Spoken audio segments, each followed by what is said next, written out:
জিয়াউর রহমান রকমের রাজাকার।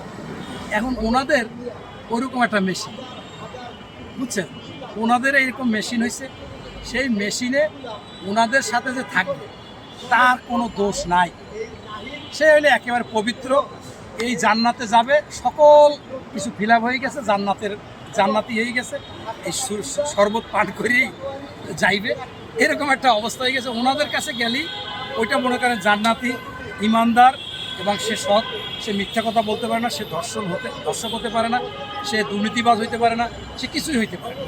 হাতে নাতে ধরলেও কাজ হবে না, কারণ ওখানে একটা সার্টিফিকেট পাই গেছে তারা, আল্লাহ তাআলা দিয়ে দিয়েছে যে এই জান্নাতি দল এগুলো করতে পারে না, তোমরা মিথ্যা কথা বলো, তোমরা এই সব অসত্য বলো। এই যে পত্রিকায় এই এশিয়া টিভি কালবেলা আপনারা করেন, এগুলো সত্য, জামাতের আমিরের কথা মতো এগুলো সত্য, কারণ এগুলো আপনারা ইচ্ছাকৃতভাবে, তোমরা আল্লাহ লোক, আপনারা আল্লাহ লোক দেখতে পারেন না। বাংলাদেশে 93% মুসলমানের মধ্যে আপনারা 93% নাস্তিক হয়ে গেছেন, ওরা যারা 7%, 8%, 9% আছে, এরা হইল প্রকৃত মুসলমান। এটি হলো সত্য। ধন্যবাদ।